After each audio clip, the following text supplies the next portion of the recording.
The Survivor Specialists, Phil, John, and McKenna are back, and we have another defining episode for you. Today, we are talking about Stephenie Lagrossa from Survivor Palau originally, and that's where we're going. We are going to episode number 9 from Survivor Palau. I Will Not Give Up. This is the episode after she beat Bobby John. We were really up in the air of, should it be the one where she beats Bobby John at Fire and then becomes the last remaining, or should it become this one? And we all decided it's like, if we're really talking about Stephenie and what defined her and what made her an icon and why she's about to play for the 4th time, and she's been on Snake in the Grass and she's been on the Traders and she's married to an MLB pitcher, it is this episode, because for the first 15 minutes of this episode, we see something we've never seen on Survivor before. And it probably does lead to a lot of the twists that we see in the future, even though I know Palau has a little bit of Exile Island. But why Exile Island works is because it was really compelling to watch Stephenie be a tribe of one after all of Oolong is gone, and then swap onto a tribe or get absorbed by a tribe and start to play the game as kind of that middle person. Super fascinating and super entertaining. And honestly, this is such a fun episode to rewatch. Palau's such an up and down season, but this is such a good episode to rewatch. So excited to talk about Stephenie. And what if this, so far, every episode we've talked about has really meant a lot for the people who are playing coming up. I think this is probably the one that matters the least, because Stephenie's not going to be a tribe of one at any point and be absorbed by another tribe. So it's still her defining moment, but it doesn't matter, I think, as much as the previous 4 that we've done. I think it's great that you brought up Exile Island, because I made a note while watching this. This feels more impactful than an Exile Island when I'm coming from a state of knowing and watching so many seasons that have an exile in it, including this one, like you said. But watching this scene, knowing that she doesn't know what's coming. She's thinking, I'm gonna go to an immunity challenge as just me, and having to navigate the island and the daily chores as just a tribe of one is so much more, emotional and driven than being like, I just have to survive these few days out on exile, and I'm just going to conserve as much energy as possible and lay on a beach, or, maybe look for an idol. But there was not that instance here, obviously. This is the episode that made Stephenie America's darling. This is the episode that made it so that Stephenie and Bobby John came back the following season. This is the reason why Stephenie is a hero on Heroes versus Villains, despite being one of the greatest villains in Survivor history in Guatemala. This is one of the more defining episodes of Survivor. And I remember you couldn't get away from this as Palau aired. Like, Stephenie was just, it was so huge. And it's the first time we ever see a tribe of one. And if we don't count Exile, which we can't really because they're still on their tribes technically, this is the only time we've had a tribe of one. And it's so important because the producers spend no time just like leaving you in limbo. Just what's going to happen here? We're further than this Palau is so weird because there's only 9 people left in the game at this point. There should have been a merge at this point. But instead, Stephenie Bobby John had to go at it for Fire, and Stephenie's here by herself. And she's struggling. And weird foreshadow moment where she almost John, you stole it. You did steal it from both of us. I know. She almost dislocates her shoulder with the damn branch. It's so crazy. Yeah, like talk about a defining moment in Stephenie's Survivor career. She talks about dislocating her shoulder when she does it 2 seasons later. I mean, talk about an episode that really defines a character. I know. It's great. I know. When I heard that, my note is almost dislocates her shoulder, ...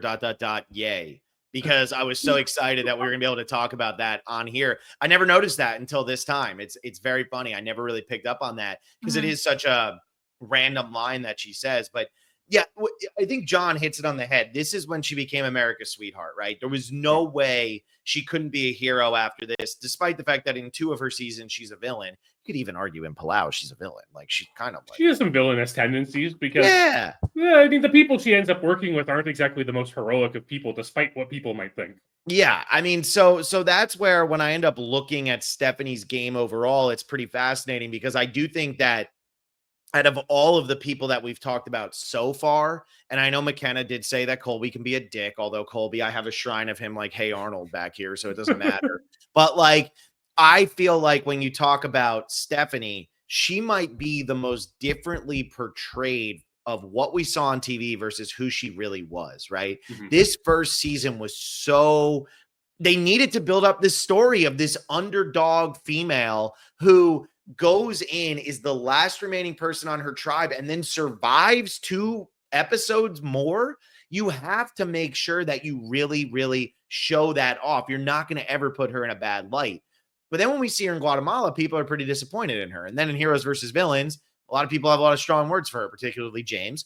But I do think that she's coming into this season now where people have kind of forgotten that she was America's sweetheart, I think. Maybe some of the old school people will remember, but I do think a lot of the new era people probably remember Stephenie from Heroes Villains more than they do from Palau at this point, maybe even Guatemala, because I don't know if they've even watched Guatemala or Palau. I feel like a lot of these people, if they're just getting into it or if they're going around and they're bouncing around, they're going to remember Heroes versus Villains a lot better than they're going to remember Palau or Guatemala these days, because it's the season that maybe you've rewatched a couple times. And if you've been binge watching, you've gone there more often than the others on a binge watch. So I actually think that even though this is her defining episode and Survivor fans would probably unanimously agree with that, I don't think that it's really going to matter to a lot of the people she's about to play this game with. She also drops out of the challenge for food here. One crazy, because she is the one person coming into a full tribe, but also in like all of her seasons, we don't really see it much in Heroes versus Villains, but like she's talked about as eating everyone out of house and home. So like she'd rather have this food than immunity. So I mean, if you're looking to hold on to Stephenie, either your rice might be gone by day 2, or you have someone that will definitely drop out of a temptation challenge. I mean, and let's just do this real quick so that we can all understand how well Stephenie has been eating. Just throw this out there. Kyle Kendrick, her husband, made over $24 million in his MLB career. So she's still eating well, McKenna. And I don't think that she's going to be ready to eat so poorly maybe when she walks out here. And she look, also has all those Geno's filet mignon pizzas. That is true. I know. I'm over here and I'm like, I'm giving her a hard time, but I think it's good points of a lot of the things that we've seen about Stephenie probably haven't changed. They might actually be like exacerbated by this point, where it's a little bit more. But yeah, I hear what you're saying with that. And in this episode, in her defining episode, we don't hear about her eating, right? Like we see her jump off of that, but what we're really seeing at the Karor camp is everybody coming to her being like, here's what's happening here. I mean, Kobe in this episode is so freaking funny, but It's like, come to me here. I got to tell you everything. Now I want to tell you everything. Now, don't you want to be our friend? Oh my God, Katie, Tom, are you guys still with me? Like, it's very fascinating to see her kind of fall into this swing position because Karor hasn't played the game yet. So we don't get to hear really too many of her negatives in this episode. It is very positive. But is she really the swing position? She is just there for the majority of the time. Like, granted, yes, they are giving her information, and she could have really done some damage had she actually trusted Kobe and taken all the information, because he had everything spot on, was telling her what was going to happen to her if he didn't go with if she didn't go with Kobe. And what happens is she, gets booted. So similar to Joe, where, Joe was duped, we see Stephenie duped here a little bit, where she doesn't have that full control of someone in this position come a swap. I think the biggest problem was, and I think Stephenie could probably figure it out from what was being said here. And again, this is the first drama in Palau in a long time. The first drama surrounding Karor at all, because they voted Willard out. So duh. Yeah. And so when you watch this, 7 people do vote for Kobe. So I think at the end of the day, they were never actually going to be able to get 5 people to vote with Kobe and Jadu. So Stephenie has no choice but to go along with this, especially since the tribal council takes place immediately after the challenge. So they don't actually go back to camp to be able to discuss. There's no time in the scheme. It's already been determined by that point. So it was like she would have had to get Karen or Greg or Jen. Like there would have had to be so many people involved in making that happen. And her best move really was to just integrate herself because, you know, the thing is, what happens in her second season? Danny gets the final 7 and Danny wins. Stephenie gets to final 7. Unfortunately for her, there wasn't a 3-3 split on this season. If there was, she could have easily gone to the end of the season, just like Danny does one season later. Yeah. There's something I think a little more important about Stephenie's game relating to the new era in this season. And that is all the discussion around the fact that the connection she made on that first day of Palau, because everyone who hasn't watched Palau in a long time, 20 people on one beach for a single day before they get split into tribes. Everyone's making connections. She makes this connection with Tom, Ian, and Katie that is strong enough that they all feel very comfortable with her in this situation when she does show up on the tribe. But we even see Jen say how she feels really connected to Stephenie and like is wary of her, but still feels that connection because of those first 24 hours together. We're looking at a game that we are all assuming at this point is 2 people getting voted throughout the entire pre-merge with like a day in between. There's not as much scheming, and you have like those first impressions are going to be so important. If Stephenie can still make a great first impression, she's going to be in a really great spot going into 50. Now, do you think she can make a good first impression though? With everything, like with just how much she's played Survivor and with this cast, do you think that she will make a good first impression? I'm out on Stephenie. This episode, she should have either been voted out or like ingrained in some form of alliance, and she was neither. And she's just there. She's just there. And she would have gone home the next episode had Janu not, you know, wanted quit for her. Yeah. So it like she only lasts these further episodes in this season, and the only reason she comes back for Guatemala is because of the situation on Oolong. I don't know if we're talking about Stephenie Lagrossa had they just done a swap or a merge in Palau. That's a very good point, McKenna. And I think that is kind of people's concerns of Stephenie going into this. I mean, a lot of people said like I never watched Snake in the Grass. I don't know if either of you two watched the episode of Snake in the Grass. But she was the snake and like was kind of underwhelming in that, from what I understand. She was kind of underwhelming on the traders as well, but is it also coming in with some baggage with some of these other players, which could lead to, I think, her coming off that negative impression at the beginning. I think she is going to be too hard on some of these players she's associated with in the past and insistent on getting them out of the game. And I think that might be what puts her in trouble, because she's just going to rub people the wrong way by going that ever long question in the new era of like how much strategy is too much strategy at the beginning of the game. Yeah, I think the thing is like she's probably not going to end up on a tribe with any of the people that she's played with before. Like I don't think they're going to put her and Suri or Colby on the same starting tribe. I think that would be kind of crazy. But I do think like Stephenie in her 3 games, and I'm not trying to be rude here, but doesn't really show a lot of game, right? Like I was going to say the same thing. Like she's on that Oolong tribe that's a disaster, and she's useful, which most of them are not, which is why she's able to survive that early portion. And I'm not going to take anything away. It's impressive that you are the last remaining person from your tribe of 9. There is no denying that. However, Jeff quits, essentially. Kim doesn't want to be there. Like it's such a disaster of a tribe that it just starts to make sense with Stephenie. As soon as she gets as soon as she gets to Karora, it's like you said, McKenna, we see in this episode, Kobe goes because he's a threat. And if Janu doesn't quit, she probably goes. Then she comes and plays Guatemala. She's got celebrity status, which protects her early. And she gets 1 vote in the final tribal council. And then in Heroes Villain, she's the second person voted out.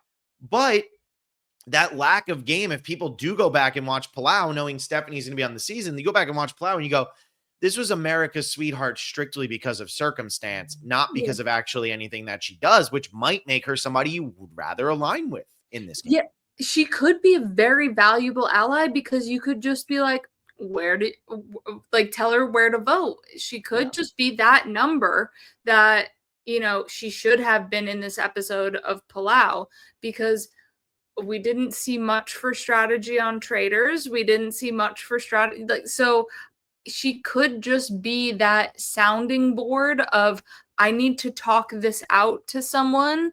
I don't necessarily need feedback from it, but I just need to be able to connect the dots. And she could be that and could be at the end again. I could see Stephenie sitting at the end, but I don't see her winning. Yeah. Yeah. Stephanie's greatest enemy in this game is going to be herself and her perception of herself and her perception of her survivor self in particular.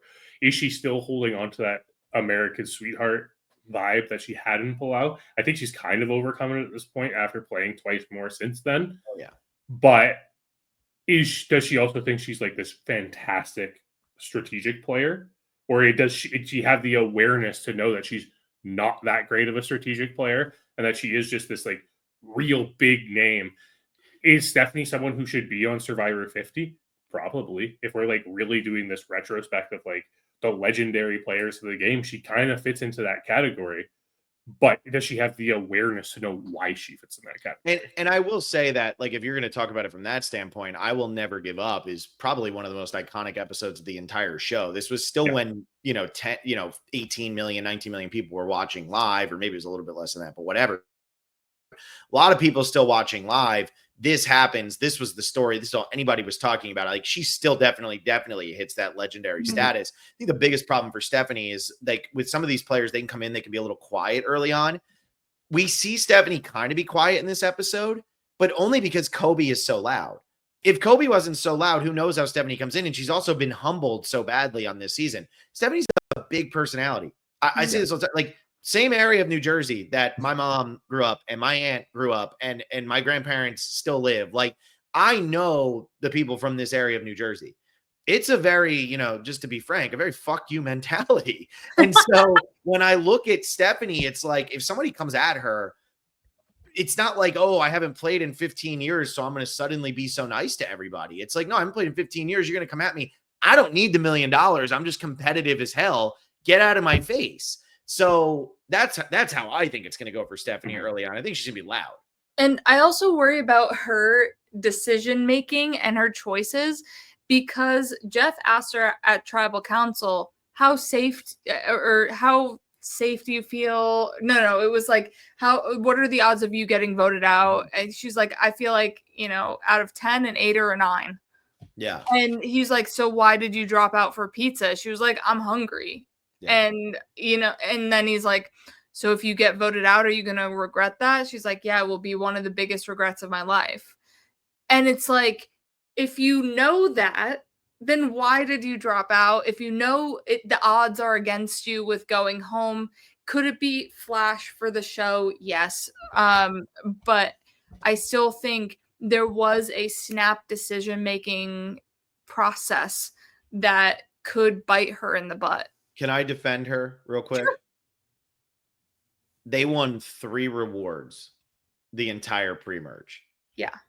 And let me see. So it was episode 6, episode 2, and episode We've already 3. talked about her eating habits. Yeah. So in episode 2, the reward was a snorkeling set. That tribe couldn't catch shit. In episode 3, Pringles. The reward was a sewing kit. And then in episode 6 is when it was Pringles. So she got her Pringles and Mai Tais, but other than that, had not eaten anything and was probably starving. And she's on a tribe where even when they got the fishing kit, they couldn't do anything. I have to be a little defensive there. I mean, by this point, you're on to day, 20? Oh, it was like 19, 20 million people. They just taught them how to fish. And yeah, but she's fish. Yeah, I know, but still, I feel like it's day 24. Eat up. You got to be feeling good. Also, or $1 million. She was also literally just told by Tom before the challenge that she was not in any danger of going home. I get it. I'm kind of a hater of anybody preseason 10. That's what I've learned from this season. Don't worry, everybody. We're going back to Camilla next. I am here for. We're coming back for Camilla next, everybody. And McKenna will be so excited to talk about 48, her favorite season ever. So that's what we're coming to. I think based on what McKenna was saying earlier, and this idea of the questions of Stephenie's decisions, I think another thing is, one thing we see in this episode is Kobe pulls her aside and they talk, and they have this conversation of like, okay, this is what's going down. I'm breaking everything down. And she immediately tells Jen and Katie everything that was said in that conversation. I think that's more what I would be concerned with Stephenie, is her impulsive nature to just overshare information in a strategic sense. We see it from her in Guatemala. We see it from her in Heroes versus Villains, right? Like there's just no filter for what information she should hold close to her chest. And in the new era, that's going to be very dangerous. Yeah, and the last thing I'll say about her, I don't think she's going to get along with the new era people very much at all. Jonathan, I could see her getting along with, maybe Joe, because Joe's just a workhorse and stuff, but like she's not getting along with Camilla. She's not getting along with Emily. She's not, I mean, she could get along with Dee, honestly, but she's maybe going to get along with Genevieve. I don't know. It's just like I don't see a lot of avenues for Stephenie in this season. So, yeah. Well, like I said, next episode, we're talking about Camilla. So everybody tune into that one. We're going to be talking about The House Party's Over, the Thomas Boot, episode number 4 of Survivor 48. And then we're done with 48. We can move on, finally. My goodness. So thank you all so much for listening to this episode. Hope you enjoyed it. Like this video, subscribe to the channel. Let us know what you think about Stephenie's shot on Survivor 50. Let us know if we got the right episode for her defining episode. Become a patron, patreon.com/a specialist, and we'll see you next time with Camilla.